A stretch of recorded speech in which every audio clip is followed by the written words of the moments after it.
Hi friends, welcome to Pradap Tech. നമ്മുടെ ഇന്നത്തെ വീഡിയോയിൽ Vivo Z1 Pro എന്ന ഫോണിന്റെ പ്രോസ് ആൻഡ് കോൺസ് ആണ്. എന്തൊക്കെയാണ് ഇതിന്റെ ഗുണങ്ങൾ, അതേപോലെ എന്തൊക്കെയാണ് ഇതിന്റെ പറയത്തക്കതായ ദോഷങ്ങൾ. ഈ രണ്ട് കാര്യങ്ങളാണ് നമ്മൾ രണ്ട് സെക്ഷനായിട്ട് തിരിച്ചിരിക്കുകയാണ്. ആദ്യം തന്നെ നമുക്ക് ഇതിന്റെ ഗുണമായ വശങ്ങൾ, അതായത് പോസിറ്റീവായ വശങ്ങൾ എന്തൊക്കെയാണെന്ന് നോക്കാം. അത് കഴിഞ്ഞിട്ട് നെഗറ്റീവ് സൈഡിലേക്ക് വരാം. ആദ്യമായിട്ട് ഇതിന്റെ display full HD+ IPS LCD display ആണ്. 6.53 ഇഞ്ചാണ് ഇതിന്റെ സൈസ്. പഞ്ച് ഹോൾ ഡിസൈനാണ്. അപ്പോൾ ചെറിയ ഇത്തിരി നോച്ചിൻ്റെയും അല്ലെങ്കിൽ അങ്ങനത്തെ ഒരു സംവിധാനമൊന്നുമല്ല, ഒരു പുതിയ വെറൈറ്റി സംഭവമാണ് ഈ ഒരു പ്രൈസ് റേഞ്ചിൽ. അപ്പോൾ നല്ലൊരു display, viewing angles, sunlight visibility എല്ലാം ഓക്കെയാണ്. എന്നെ സംബന്ധിച്ച് വളരെ സാറ്റിസ്ഫൈഡ് ആണ് ഡിസ്പ്ലേയിൽ. ആ ഒരു പ്രൈസ് റേഞ്ചിൽ കാണുന്ന ഡിസ്പ്ലേ ക്വാളിറ്റി തീർച്ചയായിട്ടും ഈ ഒരു ഡിസ്പ്ലേക്ക് ഉണ്ട്. അപ്പോൾ നല്ലൊരു IPS LCD ഡിസ്പ്ലേ. പ്രൊട്ടക്ഷൻ്റെ കാര്യത്തിൽ ഗൊറില്ല ഗ്ലാസ് 5 ഇല്ല, പക്ഷേ അതിനേക്കാൾ സ്ക്രാച്ച് റെസിസ്റ്റൻസ് കുറച്ചും കൂടി ഒരു പരിധി വരെ അതിനേക്കാൾ കുറച്ചും കൂടി ബെറ്ററായ ഒരു ഗ്ലാസ് 3D ഗ്ലാസ് സംവിധാനമാണ്. സ്കോട്ട് എക്സ്റ്റൻഷനോ അങ്ങനെ എന്തോ മറ്റൊരു ചെറിയ 3D ഗ്ലാസിൻ്റെ ഒരു സംവിധാനമാണ്. അപ്പോൾ അത് കുറച്ചും കൂടി ഗൊറില്ല ഗ്ലാസ് 5നേക്കാൾ ബെറ്റർ ആണെന്നാണ്, ഈ സ്ക്രാച്ച് റെസിസ്റ്റൻ്റെ കാര്യത്തിൽ കുറച്ചും കൂടി ബെറ്റർ ആണെന്നാണ് കമ്പനി അവകാശപ്പെടുന്നത്. അപ്പോൾ കുറച്ചും കൂടി നല്ലൊരു ഗ്ലാസ് പ്രൊട്ടക്ഷൻ സംവിധാനം ഇതിൻ്റെ ഫ്രണ്ട് ഡിസ്പ്ലേക്ക് ഉണ്ട്. റിയർ സൈഡിൽ നമുക്ക് ഒരു പ്ലാസ്റ്റിക് ബാക്കാണ്, പക്ഷേ ഗ്ലോസി ഫിനിഷ് കൊടുത്ത് ഇപ്പോഴത്തെ ഒരു ട്രെൻഡി ലുക്കിലുള്ള നല്ല ഗ്രേഡിയൻ കളറും കാര്യങ്ങളൊക്കെ ആയിട്ട് നല്ലൊരു ഡിസൈൻ റിയർ സൈഡിൽ കിട്ടുന്നുണ്ട്. അതുപോലെ ട്രിപ്പിൾ ക്യാമറ സെറ്റപ്പും നമുക്കിതിൻ്റെ റിയർ സൈഡിൽ കാണാം. മൊത്തത്തിൽ നല്ലൊരു ഡിസൈനും നല്ലൊരു ഡിസ്പ്ലേയുമാണ് നമുക്ക് ഈ ഒരു ഫോണിൽ കിട്ടുന്നത്. പിന്നെ ഡിസ്പ്ലേയുടെ ഭാഗം പറയുമ്പോൾ ഒരു കാര്യം കൂടി പറയണം. വൈഡ് ബൈൻ L1 സർട്ടിഫിക്കേഷൻ നമുക്ക് ഈ ഒരു ഫോണിൽ അവൈലബിൾ ആണ്. മറ്റു പല റിവ്യൂസിലും റിവ്യൂ യൂണിറ്റുകളിൽ നമുക്ക് ഈ L3 സർട്ടിഫിക്കേഷനാണുള്ളത്. നമ്മുടെ കയ്യിലിരിക്കുന്നത് റീറ്റെയിൽ യൂണിറ്റ് ആണ്. ഇതിനകത്ത് L1 സർട്ടിഫിക്കേഷൻ ഉണ്ട്.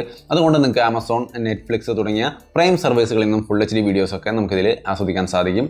അപ്പം നല്ലൊരു ഡിസൈനും ഡിസ്പ്ലേയും കാര്യങ്ങളൊക്കെയാണ് ഈ ഫോണിലുള്ളത്. അത് തീർച്ചയായിട്ടും ഒരു തംസ് അപ്പ് ആണ്. ഇനി സാർ വാല്യൂവിൻ്റെ കാര്യം നോക്കിക്കഴിഞ്ഞാൽ 0.752 എന്ന് പറയുന്ന ഇത്തിരി കുറഞ്ഞ നല്ലൊരു സാർ വാല്യൂ ഉണ്ട്. അത് ഹെഡ് സാർ വാല്യൂ ആണ്. ബോഡി സാർ വാല്യൂലേക്ക് വരുമ്പോൾ 0.402 എന്ന് പറയുന്ന നല്ലൊരു സാർ വാല്യൂ അവിടെയും കാണാം. അപ്പോൾ മൊത്തത്തിൽ സാർ വാല്യൂവിനൊക്കെ നോക്കി ഫോൺ എടുക്കുന്ന ആൾക്കാരുണ്ടെങ്കിൽ തീർച്ചയായിട്ടും ഇത് പരിഗണിക്കാവുന്ന ഒരു നല്ല ഫോൺ തന്നെയാണ്. മറ്റുള്ള കാര്യങ്ങൾ സെൻസേഴ്സിൻ്റെ കാര്യത്തിലേക്ക് വന്നു കഴിഞ്ഞാൽ എല്ലാ സെൻസറുകളും, അത് ഓട്ടോ ബ്രൈറ്റ്നസ് സെൻസർ ആണെങ്കിലും പ്രോക്സിമിറ്റി സെൻസർ ആണെങ്കിലും ഒക്കെ വളരെ നൈസായിട്ട് വർക്ക് ചെയ്യുന്നുണ്ട്. യാതൊരുവിധ പ്രശ്നങ്ങളും സെൻസേഴ്സിൻ്റെ ഭാഗത്തില്ല. ടോട്ടലി സാറ്റിസ്ഫൈഡ് ആണ്. ഓട്ടോ ബ്രൈറ്റ്നസ് സെൻസറൊക്കെ വളരെ നന്നായിട്ട് വർക്ക് ചെയ്യുന്നുണ്ട്. ഇനി മറ്റൊരു കാര്യം, കോൾ ആൻഡ് സ്പീക്കർ ക്വാളിറ്റി. കോളിൽ നെറ്റ്വർക്ക് റിസപ്ഷൻ നമ്മൾ ജിയോ 4Gയും അതേപോലെ തന്നെ BSNL പോലുള്ള സിമ്മുകളൊക്കെ യൂസ് ചെയ്ത് നോക്കി, യാതൊരു ഇഷ്യൂസും ഇല്ല. നല്ല നെറ്റ്വർക്ക് റിസപ്ഷനും കാര്യങ്ങളും ഉണ്ട്. അതേപോലെ ഇയർ പീസ് എന്നുള്ള സൗണ്ട് വളരെ കൺവീനിയൻ്റ് ആണ്, യാതൊരു പ്രശ്നവുമില്ല. അതേപോലെ ലൗഡ് സ്പീക്കർ ഇടുമ്പോൾ ലൗഡ് സ്പീക്കർ എന്നുള്ള സൗണ്ടും കാര്യങ്ങളും അതേപോലെ റിംഗ് ടോണിൻ്റെ സൗണ്ടും കാര്യങ്ങളൊക്കെ സഫീഷ്യൻ്റ്ലി ലൗഡാണ്. അതിലും ക്വാളിറ്റിയിലൊന്നും യാതൊരു പ്രശ്നവുമില്ല. അപ്പോൾ സ്പീക്കേഴ്സും കോൾ ക്വാളിറ്റിയും ഒക്കെ വളരെ ഓക്കെയാണ്, യാതൊരുവിധ ഇഷ്യൂസും ഇല്ല. പിന്നെ സിമ്മിൻ്റെ കാര്യത്തിൽ dual SIM 4G voltage support ചെയ്യുന്ന സിം സ്ലോട്ട് തന്നെയാണ്. അതുകൊണ്ട് അവിടെയും വേറെ പ്രശ്നങ്ങളൊന്നുമില്ല. മൊത്തത്തിൽ കോളിൻ്റെ കാര്യത്തിൽ തീർച്ചയായിട്ടും ഫുള്ളായിട്ടും ഒരു സാറ്റിസ്ഫൈഡ് ആയ ഒരു സെറ്റപ്പാണ് അതിനകത്ത് വരുന്നത്. ഇനി പെർഫോമൻസിൻ്റെ കാര്യത്തിലേക്ക് വന്നു കഴിഞ്ഞാൽ സ്നാപ്ഡ്രാഗൺ 712 എന്ന് പറയുന്ന പ്രോസറാണ്. 710 നമ്മൾ റിയൽമി 3 പ്രോയിലൊക്കെ കണ്ടിട്ടുണ്ട്. അതിനെ അപേക്ഷിച്ച് ഇതിലുള്ള വ്യത്യാസം എന്ന് പറയുന്നത് അതിൻ്റെ ക്ലോക്ക് സ്പീഡ് 2.2 GHz ആണ്. ഇവിടേക്ക് വരുമ്പോൾ 2.3 GHz ആണ് ക്ലോക്ക് സ്പീഡ്. അത് മാത്രമാണ് ഒരു വ്യത്യാസം പറയത്തക്കതായിട്ടുള്ളത്. അപ്പോൾ ആ ഒരു വ്യത്യാസത്തിൽ ചെറിയൊരു ബെറ്റർ പെർഫോമൻസ് നമുക്ക് കിട്ടുകയും ചെയ്യും. അപ്പോൾ ഈ ഒരു ഫോണിൻ്റെ പെർഫോമൻസിൽ ഗെയിമിംഗ് അടക്കമുള്ള കാര്യങ്ങൾ വളരെ സ്മൂത്തായിട്ട് വർക്ക് ചെയ്യുന്നത്. PUBG ഒക്കെ നമുക്ക് വളരെ സ്മൂത്തായിട്ട് കളിക്കാൻ പറ്റും. അതിൻ്റെ ഡെഡിക്കേറ്റഡ് ഗെയിമിംഗ് റിവ്യൂ വീഡിയോ ഞാൻ ചെയ്തിട്ടുണ്ട്. ലിങ്ക് ഡിസ്ക്രിപ്ഷനോ അല്ലെങ്കിൽ ഈ വീഡിയോയുടെ അവസാനമോ വരും, വേണമെങ്കിലും ഒന്ന് കണ്ടു നോക്കാം. പെർഫോമൻസിൽ യാതൊരുവിധ ഇഷ്യൂ ഇല്ല. പ്ലസ് ഓവർ ഹീറ്റിംഗ് ആവുന്ന സാഹചര്യങ്ങൾ നോർമലി ഇല്ല. അതായത് PUBG ഒക്കെ കളിക്കുമ്പോൾ നമുക്ക് ഇത്തിരി ഹീറ്റിംഗ് കയറി വരാറുണ്ട്. നോർമലായിട്ട് ഇയർഫോൺ കണക്ട് ചെയ്ത് നോർമലായിട്ട് അതിൻ്റെ നെറ്റ്വർക്കിൽ കളിക്കുമ്പോൾ നമുക്ക് ഒരു 40 മാക്സിമം 40-41 ഡിഗ്രി വരെയാണ് എക്സ്റ്റൻസീവായിട്ട് കളിക്കുമ്പോഴും ഹീറ്റിംഗ് വരുന്നുള്ളൂ. ഓവർ ഹീറ്റിങ്ങിൻ്റെ ഇഷ്യൂ ഇല്ല. അതിപ്പോൾ അന്തരീക്ഷത്തിൻ്റെ പ്രശ്നം കൊണ്ടാണോ എന്താണോ, ഈ ചൂടുള്ള അന്തരീക്ഷത്തിലേക്ക് മാറുമ്പോൾ ഇത് ഹീറ്റിംഗ് വരുമോ അതൊന്നും നമുക്കറിയില്ല. പക്ഷേ നോർമലി നമുക്ക് കളിക്കുമ്പോൾ യാതൊരു ഇഷ്യൂസും ഇതിനകത്ത് ഓവർ ഹീറ്റിങ്ങിൻ്റെ ഇഷ്യൂ ഇല്ല. പിന്നെ ബ്ലൂടൂത്ത് വൈഫൈ ഒക്കെ കണക്ട് ചെയ്ത് കളിക്കുമ്പോൾ ഒരു 43 ഡിഗ്രി വരെയൊക്കെ ഒരു ബെറ്റർ ടെമ്പറേച്ചർ കയറി വരുന്നത് കാണുന്നുണ്ട്. പക്ഷേ നോർമലി ഹീറ്റിങ്ങിൻ്റെ ഇഷ്യൂ ഈ ഫോണിന് ഇല്ല.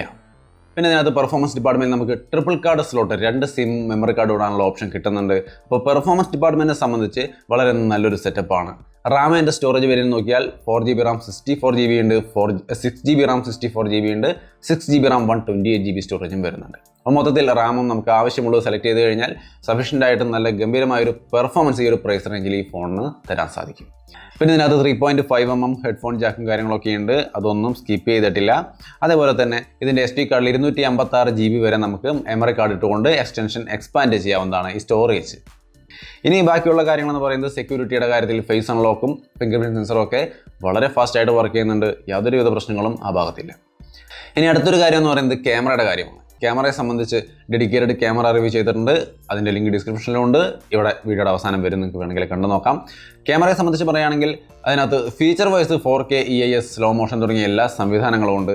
ഈ സ്ലോ മോഷൻ എന്ന് പറയുമ്പോൾ HD-യിലാണ് കിട്ടുന്നത്, 240 ഫ്രെയിം പെർ സെക്കൻഡ്. ആ ഒരു സ്ലോ മോഷൻ ഷാർപ്നെസ് സ്വല്പം കുറവാണെന്നുള്ളൂ, പക്ഷേ സ്ലോ മോഷൻ നല്ല സ്മൂത്താണ്. അതൊക്കെ കൃത്യമായിട്ട് ഡെഡിക്കേറ്റഡ് റിവ്യൂ വീഡിയോയിൽ ഞാൻ കാണിച്ചിട്ടുണ്ട്, വേണമെങ്കിൽ ഒന്ന് കണ്ടു നോക്കാം. അപ്പം നല്ലൊരു ക്യാമറ ക്വാളിറ്റിയാണ്. അതിൻ്റെ കൂട്ടത്തിൽ വൈഡ് ആംഗിൾ ക്യാമറ എന്ന് പറയുന്ന വൈഡ് ആംഗിൾ ക്യാമറ അടക്കമുള്ള ട്രിപ്പിൾ ക്യാമറ സെറ്റപ്പാണ് റിയർ സൈഡിൽ വരുന്നത്. ഇതിൻ്റെ ക്യാമറയുടെ ഒരു എക്സ്പീരിയൻസ് പറഞ്ഞു കഴിഞ്ഞാൽ മെയിൻ ക്യാമറ 16 മെഗാ പിക്സലാണ്, 1.7 ആപ്പച്ചറിലാണ്, 8 മെഗാ പിക്സൽ f2.2 ആപ്പച്ചറിലും വരുന്നു. പിന്നെ ഒരു ഡെപ്ത് സെൻസറും. ഫ്രണ്ടിലെ 32 മെഗാ പിക്സൽ ക്യാമറ നമുക്ക് f2.0 ആപ്പച്ചറിലുമാണ് വരുന്നത്. ടോട്ടലി ക്യാമറയുടെ കാര്യത്തിൽ ഞാൻ സാറ്റിസ്ഫൈഡ് ആണ്. അത് ക്യാമറ റിവ്യൂ ഞാൻ കൃത്യമായിട്ട് പറയുന്നുണ്ട്, ലിങ്ക് ഡിസ്ക്രിപ്ഷനിലുണ്ട്.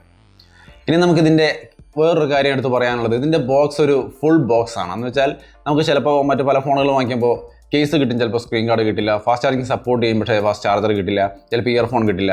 ഈ ഒരു പ്രൈസ് റേഞ്ചിൽ മിക്കവാറും ഇങ്ങനെയൊക്കെയാണ് നമുക്ക് കാണാറ്. പക്ഷേ ഈ ഒരു ഫോണിനെ സംബന്ധിച്ച് ഇതിനകത്ത് ഫോണിൻ്റെ ഒപ്പം അതിനുള്ള കേസും സ്ക്രീൻ ഗാർഡും ഒട്ടിച്ച് വരുന്നുണ്ട്. ടെമ്പർഡ് ഗ്ലാസ് അല്ല, സ്റ്റിക്കറാണ്, പക്ഷേ അത് ഒട്ടിച്ച് വരുന്നുണ്ട്. അതേപോലെ തന്നെ നമുക്ക് ഇതിനകത്ത് ഫാസ്റ്റ് ചാർജർ കിട്ടുന്നുണ്ട്, 18 വാട്ട് ഫാസ്റ്റ് ചാർജർ കിട്ടുന്നുണ്ട്. ഇയർഫോണിനെ സംബന്ധിച്ചൊരു വലിയ ക്വാളിറ്റി ഒന്നും തോന്നിയില്ല. പൊതുവേ ഞാൻ ഇയർഫോണാണ് ഉപയോഗിക്കാറ്. ഇത് സാധാരണ ഒരു ഇയർഫോണാണ്, അങ്ങനെ വെക്കുമ്പോൾ വലിയൊരു എക്സ്പീരിയൻസ് ഒന്നും തോന്നിയില്ല. എങ്കിലും ഇയർഫോൺ അടക്കമുള്ള സംവിധാനങ്ങൾ നമുക്ക് ഈ ഒരു ഫോണിൻ്റെ ബോക്സിനകത്ത് കിട്ടുന്നുണ്ട്. അപ്പോൾ ടോട്ടലി അവർ പറയുന്ന പോലെ ഫുള്ളി ലോഡഡ് എന്ന് പറയുന്ന ഒരു സംഭവം തന്നെയാണ് ഇതിൻ്റെ ബോക്സ് കണ്ടതിൻ്റെ കാര്യത്തിൽ നമുക്ക് ഫീൽ ചെയ്യുന്നത്. അപ്പോൾ മൊത്തത്തിൽ ഡിസ്പ്ലേ, ഡിസൈൻ, പ്രൊട്ടക്ഷൻ, അതേപോലെ പെർഫോമൻസ്, ക്യാമറ, ബാറ്ററിയുടെ കാര്യം വിട്ടുപോയി. ബാറ്ററി 5000 mAh ബാറ്ററിയാണ്. ആ ഒരു ബാറ്ററി നമുക്ക് നല്ലൊരു ബാറ്ററി ബാക്കപ്പ്. സാധാരണ ഞാൻ ഈ ഒരു റിവ്യൂവിന് വേണ്ടിയിട്ട് യൂസ് ചെയ്യുമ്പോൾ, നോർമലി ഞാൻ ഹെവി യൂസർ അല്ല, പക്ഷേ റിവ്യൂവിന് വേണ്ടി യൂസ് ചെയ്യുമ്പോൾ ഹെവി ആയിട്ട് യൂസ് ചെയ്യാറുണ്ട്. അങ്ങനെ വരുമ്പോൾ ഒരു ദിവസം അല്ലെങ്കിൽ 4000 mAh ബാറ്ററിക്കാനുള്ള പല ഫോണുകളും നമ്മളിവിടെ ടെസ്റ്റ് ചെയ്യുമ്പോൾ നമുക്കതിൽ ഒരു ദിവസം കഷ്ടിയേ കിട്ടുള്ളൂ. 5000 mAh ബാറ്ററി നോക്കിക്കഴിഞ്ഞാൽ ഒരു ദിവസം കഴിഞ്ഞ് കുറച്ചും കൂടി കിട്ടാറുണ്ട്. പക്ഷേ ഈ ഒരു ഫോണിനെ സംബന്ധിച്ച് സഫീഷ്യൻ്റ് ആയിട്ട് ഉറപ്പായിട്ടും ഒരു ദിവസം നിങ്ങൾക്ക് ധൈര്യമായിട്ട് കിട്ടും. നിങ്ങളൊരു ഹെവി യൂസർ ആണെങ്കിലും കിട്ടുന്നുണ്ട്. നല്ലൊരു ബാറ്ററി ലൈഫ്, എനിക്ക് തോന്നുന്നു 5000 mAh കൂടി ഒരു പവറും കാര്യങ്ങളും ഈ ഒരു ഫോൺ തരുന്നുണ്ട്. വെൽ ഒപ്റ്റിമൈസ്ഡ് ആയ ഒരു UI ഉള്ളതുകൊണ്ടായിരിക്കണം ഇത്രയും നല്ലൊരു ബാറ്ററി പെർഫോമൻസ് കിട്ടുന്നത്. അപ്പോൾ 5000 mAh എന്ന ബാറ്ററി കംപ്ലീറ്റ് ആയിട്ട് വിശ്വസിക്കാം. നല്ല ബാറ്ററി ലൈഫുണ്ട്. ഇപ്പോൾ ഞാനൊരു ടെസ്റ്റ് നടത്തിയത് ഒരു 2.5 മണിക്കൂർ PUBG കളിച്ചു. പിന്നെ അങ്ങനെ കുറച്ച് എക്സ്റ്റൻസീവായിട്ട് കണ്ടിന്യൂസ് ആയിട്ട് ഹെവി യൂസേജ് നടത്തിയപ്പോൾ 9 hours ഓഫ് യൂസേജാണ് നമുക്ക് ഇന്ന് കിട്ടിയത്. അതിൻ്റെ ഒരു രീതി എങ്ങനെയാണ് യൂസ് ചെയ്തിരിക്കുന്നതെന്ന് ഞാൻ അടുത്ത ദിവസങ്ങളിലൊരു ചെറിയ വീഡിയോ ആയിട്ട് ഒരു battery charging and training test എന്ന രീതിയിലൊരു വീഡിയോ അപ്ലോഡ് ചെയ്യാം. അപ്പോൾ നിങ്ങൾക്ക് കൃത്യമായിട്ട് അത് കണ്ട് മനസ്സിലാക്കാൻ പറ്റും. ബാറ്ററി ചാർജിൻ്റെ കാര്യം നോക്കിക്കഴിഞ്ഞാൽ 2 മണിക്കൂർ 20 മിനിറ്റ് കൊണ്ട് നമുക്കിത് 5000 mAh ഫുള്ളായിട്ട് ചാർജ് ചെയ്തെടുക്കാം. അപ്പോൾ ഡുവൽ എഞ്ചിൻ ഫാസ്റ്റ് ചാർജിങ് തീർച്ചയായിട്ടും നല്ല രീതിയിൽ വർക്ക് ചെയ്യുന്നുണ്ട്. അപ്പോൾ നല്ലൊരു ഫാസ്റ്റ് ചാർജിങ് ഉണ്ട്, അതിൻ്റെ കൂട്ടത്തിൽ നല്ലൊരു ബാറ്ററി ലൈഫും കിട്ടുന്നുണ്ട്. അപ്പോൾ നമുക്ക് നല്ലൊരു പെർഫോമൻസ് ഉള്ള ബാറ്ററിയും കാര്യങ്ങളുമാണ് ഈ ഫോണിൽ വരുന്നത്. ഇനി ബാറ്ററിയുടെ കാര്യത്തിൽ ഒരു കാര്യം വിട്ടുപോയത് സ്റ്റാൻഡ് ബൈ ടൈം. അതായത് നൈറ്റ് നമ്മൾ കിടക്കുമ്പോൾ ഫോൺ വെച്ച് രാവിലെ എടുക്കുന്ന നേരത്തെ എത്രത്തോളം ഡ്രെയിൻ ആവുന്നുണ്ട് എന്ന് നോക്കിക്കഴിഞ്ഞാൽ അതിനകത്ത് നമുക്കൊരു 2% ഒക്കെയാണ് മാക്സിമം റെഡ്യൂസ് ആവുന്നുള്ളൂ. അല്ലാതെ കൂടിയ ഒരു ഡിസ്ചാർജിങ് റേറ്റ് ഒന്നും സ്റ്റാൻഡ് ബൈയിൽ കാണുന്നില്ല. നല്ലൊരു സ്റ്റാൻഡ് ബൈ ടൈമും കാര്യങ്ങളാണ് നമുക്ക് ഈ ഒരു ഫോണിൽ കിട്ടുന്നത്. അപ്പോൾ മൊത്തത്തിൽ ഇതിൻ്റെ പ്ലസ് സൈഡുകൾ അല്ലെങ്കിൽ ഇതിൻ്റെ ഗുണങ്ങൾ എന്തൊക്കെയാണെന്ന് നോക്കുന്ന കാര്യത്തിൽ ഡിസൈനിലും പെർഫോമൻസിലും ക്യാമറയിലും ബാറ്ററിയിലും എല്ലാ മേഖലയിലും നമുക്ക് ഒരുപാട് ഗുണങ്ങളാണ് ഈ ഫോണിനെ സംബന്ധിച്ച് പറയാനുള്ളത്. അടുത്ത ഒരു സെക്ഷൻ എന്ന് പറയുന്നത് നെഗറ്റീവ് സൈഡുകളാണ്. ഇതിൻ്റെ കോൺസ്, അതായത് ഇപ്പോൾ ഏതൊരു പ്രൊഡക്റ്റ് ആണെങ്കിലും അതിന് പ്രോസ് ആൻഡ് കോൺസ് കാണും. അപ്പോൾ നെഗറ്റീവ് സൈഡ്, ഇതിൻ്റെ ദോഷങ്ങളായിട്ട് പറയാനുള്ള ഒരു 3-4 കാര്യങ്ങളെന്ന് പറഞ്ഞു കഴിഞ്ഞാൽ, ഒന്ന്, ഇത്തിരി ഹെവിയാണ്. അതായത് 201 ഗ്രാമോളം വെയിറ്റ് വരുന്നുണ്ട്. അപ്പോൾ ഇത്തിരി വെയിറ്റ് കൂടിയ 5000 mAh ബാറ്ററി ഉണ്ട്, അതുകൊണ്ടാവണം ഇത്തിരി വെയിറ്റ് കൂടിയ ഫോണാണ്. പിന്നെ സൈസ് എന്ന് പറഞ്ഞാൽ വലിപ്പം ഒരു 6.53 ഇഞ്ച് ഒരു ഡിസ്പ്ലേ ആണ് ഇതിനകത്ത് വരുന്നത്. അതുകൊണ്ട് തന്നെ ഇത്തിരി വലിയ ഫോണാണ്. അത്ര കോമ്പാക്റ്റായി കയ്യിൽ ഒതുങ്ങുന്ന ചെറിയൊരു ഫോണല്ല, ഇത്തിരി വലിപ്പം കൂടിയ ഫോണാണ്. അപ്പോൾ ഈ വലിപ്പവും വെയിറ്റും ഒരു ചെറിയ പ്രശ്നമായിട്ട് തോന്നുന്ന ആൾക്കാരാണെങ്കിൽ ഈ ഒരു ഫോൺ ഇത്തിരി അങ്ങനെയുള്ള ഒരു ഫോണാണെന്ന് അറിഞ്ഞുകൊണ്ട് വാങ്ങിക്കുക.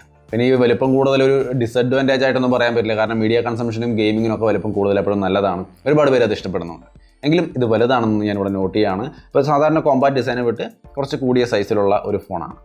ഇനി 1-2 കാര്യങ്ങൾ വേറെ വരുന്നത്, LED നോട്ടിഫിക്കേഷൻ ഈ ഫോണിലില്ല. അപ്പോൾ അത് നോർമലി പലർക്കും ഒരു ചെറിയ ഇഷ്യൂ ആയിട്ട് തോന്നാം. എന്നെ സംബന്ധിച്ച് ഞാൻ പൊതുവെ LED നോട്ടിഫിക്കേഷൻ നോക്കാറില്ല, അതുകൊണ്ട് എനിക്ക് വലിയ പ്രശ്നമല്ല.